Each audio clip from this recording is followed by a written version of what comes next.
여러분 안녕하십니까? CJB 아침 뉴스입니다. 한국의학교육평가원이 정원이 10% 이상 늘어난 전국 30대 의대를 대상으로 이 평가를 진행해 3개 의대에 대해 불인증 유예 판정을 내렸습니다. 여기에 충북대 의대가 포함됐는데요.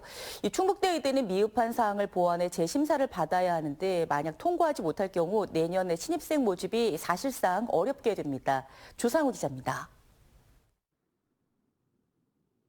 충북대 의대가 받은 불인증 유예 판정은 전국 최대 규모 정원 확대와 무관하지 않습니다.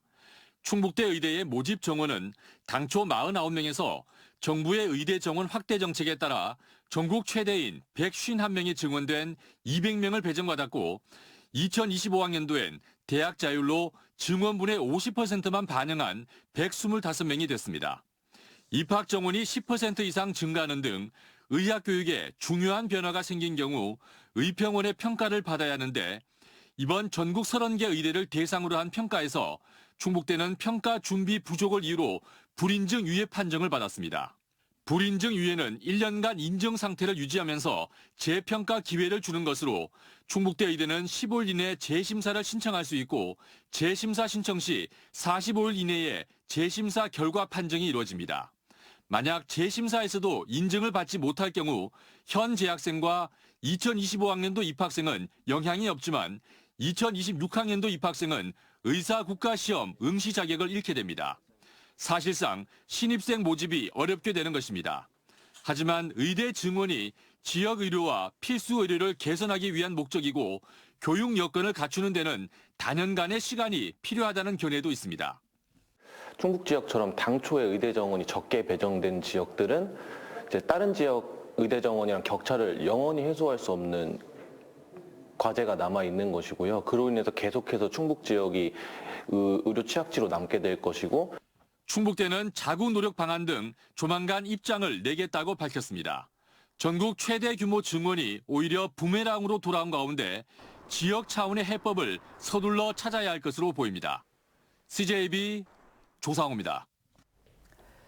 윤석열 대통령에 대한 헌법재판소의 탄핵 심판이 다가오고 있는 가운데 충북 지역 시민사회단체들이 이번 주말 대규모 집회를 예고했습니다. 내란이냐 아니냐를 놓고 지역에서도 고발장이 접수되는 등 사회적 갈등이 격화되면서 헌재의 신속한 판단을 요구하고 있습니다. 이태현 기자입니다. 윤 대통령의 탄핵 심판 결론이 다음 달 초 내려질 것으로 예상되는 가운데 충북 지역 시민사회단체들이 대규모 집회를 예고했습니다. 53개 시민사회 노동단체 등으로 구성된 충북 비상시국회의는 토요일 오후 4시 충북도청 서문 앞에서 2차 도민 총궐기 대회를 연다고 밝혔습니다. 앞서 탄핵안이 국회를 통과할 때인 지난해 12월 14일 1차 총궐기 집회에는 주최 측 추산 만여 명이 모였습니다. 박근혜 대통령 탄핵 집회 이후 최다 인원입니다. 시민단체는 계엄을 정당화하거나 내란을 옹호하는 세력이 목소리를 내면서 지역사회도 분열되고 있다며 집회 시점을 이번 주로 결정했다고 밝혔습니다. 참가자들은 사전 신청을 통해 발언대에 설 수 있다고 덧붙였습니다. 많은 인원이 모일 것으로 예상되는 만큼 도청 앞 일부 차선도 통제됩니다. 내란을 옹호하거나 폭력을 정당화하는 이런 시도들이 또 국민 정서 사이에서 또 생겨나고 있기 때문에 지금 시점에서는 도민들의 이 탄핵에 대한 열망을 좀 모아내고 충북의 한 시민단체는 최근 윤석열 대통령을 옹호하는 발언을 이어온 김영환 지사를 내란 선전 선동 혐의로 경찰에 고발하겠다고도 밝혔습니다. 앞서 이들은 박지원 도의원과 윤갑근 변호사를 같은 혐의로 고발한 바 있습니다. 반면 보수 성향의 시민단체는 다음 주말 도청 앞에서 탄핵 반대 집회를 예고하면서 지역사회의 갈등도 더 격화되고 있습니다. CJB 이태현입니다.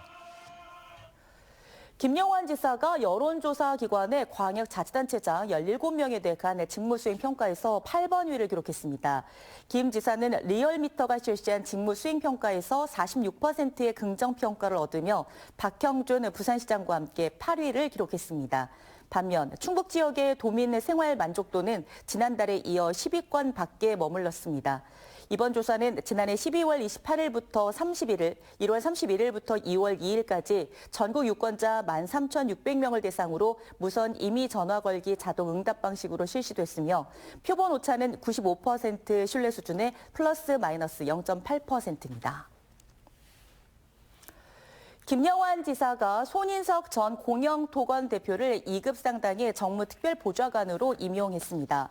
손 보좌관은 한나라당 부대변인과 한국청년정책연구원 이사장 등을 역임했습니다. 손 보좌관의 임기는 1년으로 김 지사가 차기 지방선거를 염두에 둔 인사라는 분석이 나오고 있습니다. 인구 100만 명의 특례시를 목표로 도시 정책을 주도하는 청주시정연구원이 출범 1주년을 맞았습니다. 지난 1년간 꿀잼 도시 등 지속 가능한 도시 패러다임의 변화를 이끌었다는 평가를 받고 있는데요. 이 시정연구원 출범 1주년을 맞아 민선 8기 남은 기간 청주 시민들이 꼽은 시급한 시정 현안에 대한 설문조사도 진행했다고 합니다. 어떤 바람이 있었을까요? 장원석 기자입니다. 청주시의 미래 100년을 이끌기 위한 정책연구 플랫폼 청주시정연구원은 지난해 1월 출범했습니다. 통합 청주시 10주년을 앞두고 도농 복합도시의 성공적인 모델을 만들기 위해서입니다. 청주시정연구원은 지난 1년간 원도심 개발 등 도심 재창조와 관광 여가를 위한 꿀잼 도시, 반도체와 2차 전지 등 최첨단 초격차 프로젝트 43건을 수행했습니다. 선제적으로 좀 연구 사각지대를 발굴해서 연구를 찾아가는 그런 노력들을 하고 있고요. 산업구조를 고도화시킨다든가 또 광역교통망을 통해서 청주의 어떤 공간적인 발전을 모색하는.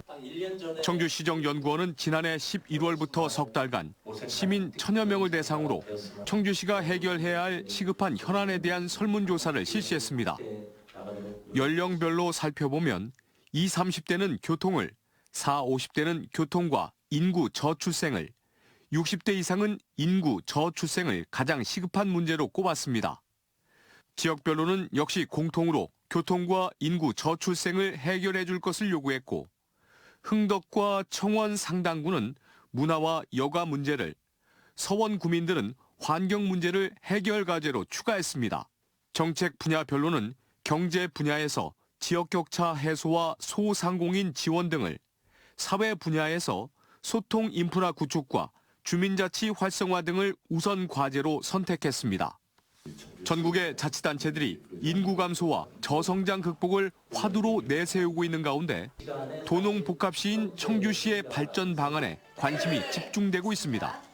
도심 내의 경쟁력, 접근성을 좀 향상을 시켜야 되는 것이고요. 그리고 무엇보다도 그 지역이 활성화되기 위해서는 정주 인구가 늘어야 되는 그런 부분들입니다. 청주시정연구원의 1주년 세미나 참석자들은 청주의 100만 특례시 지정을 위한 원도심 재구조화와 정주 여건 개선, 첨단 산업 인프라 구축, 광역 교통망 구축 등 다양한 의견을 제시했습니다. CJB 장원석입니다. 2025 청주 공예 비엔날레가 200일 앞으로 다가왔습니다. 올해 청주 공예 비엔날레의 주제는 세상 짓기인데요. 조직위원회는 미래 세대인 아이들을 홍보대사로 위촉하고 비엔날레 주제인 짓기와 관련된 프로젝트를 시작했습니다. 김세희 기자입니다. 세계적인 공예 축제인 2025 청주공예 비엔날레가 카운트다운을 시작했습니다. 올해로 14회째를 맞은 청주공예 비엔날레 주제는 세상 짓기. 우리 삶 전체가 의식주의 바탕을 두고 짓기와 연결된 만큼 올해는 공예의 시대적 정신에 집중했습니다. 공예의 역사부터 정체성, 새로운 가치까지 4개의 섹션으로 역대 최장 기간인 60일간 전시를 이어갈 예정입니다. 환경을 생각하고 공동체를 생각하고 그다음에 문명의 상처를 치유하는 공예, 그리고 우리의 삶을 아름답고 윤택하게 만드는 공예로서의 가치를 비엔날레를 통해서 시민과 함께 만들고, 특히 이번 비엔날레는 자라나는 미래 세대를 홍보대사로 위촉했습니다.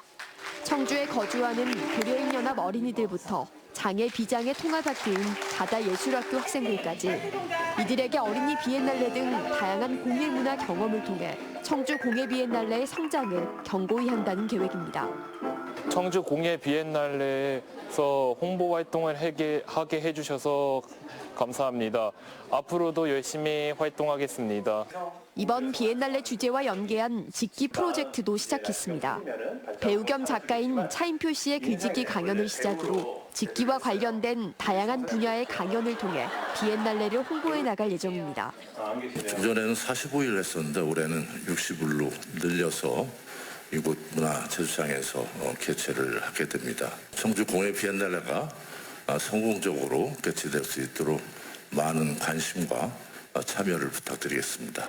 올해 유네스코 창의도시 최종 선정을 앞두고 70개국 35만 명의 관람객을 목표로 한 2025 청주공예 비엔날레. 오는 9월 4일부터 11월 2일까지 총 60일간 청주 문화제조창 일원에서 열릴 예정입니다. CJB 김세희입니다. 음성군이 오는 24일부터 다음 달 21일까지 민생회복지원금을 신청받습니다. 지급 대상은 2월 7일 0시를 기준으로 음성군에 주민등록 주소를 둔 군민과 관내 체류 중인 외국인 중 영주권자와 결혼 이민자입니다. 민생회복지원금은 1인당 10만 원씩 음성 행복페이로 지급되며 신청일로부터 일주일 내로 지급할 예정입니다. 충주시가 내구 연한이 지나 사용하지 않은 임대 농기계를 공개 매각합니다. 시는 오는 18일까지 농기계 72대를 공고하고 19일 공개 입찰을 통해 최고 가격을 쓴 지역 농업인에게 매각할 예정입니다. 입찰 희망 농업인은 농업인 증명 서류를 지참해 대소원면 서부 임대사업장에 방문하면 됩니다. 제천시가 신소득 작목으로 육성 중인 러시아 멜론 디나 재배 농가를 올해 6곳으로 확대합니다. 시는 지난해 2개 농가의 시범 재배로 성장 가능성을 확인하고 경쟁력 있는 지역 브랜드 작목으로 육성할 방침입니다. 시는 생산시설 확대와 포장 디자인 개발 등 재배 농가의 소득 안정화에 힘쓸 계획입니다. 어제 저녁 7시 40분쯤 청주시 내수읍의 한 상가 건물 2층에서 화재가 나 1시간 만에 꺼졌습니다. 신고를 받고 출동한 소방은 소방장비 15대와 대원을 30여 명을 투입해 10분 만에 큰 불길을 잡은 뒤 내부 잔불 진화 작업을 벌였습니다. 경찰과 소방당국은 정확한 화재 원인과 피해 규모를 조사하고 있습니다. CJB 아침 종합 뉴스를 모두 마치겠습니다. 고맙습니다.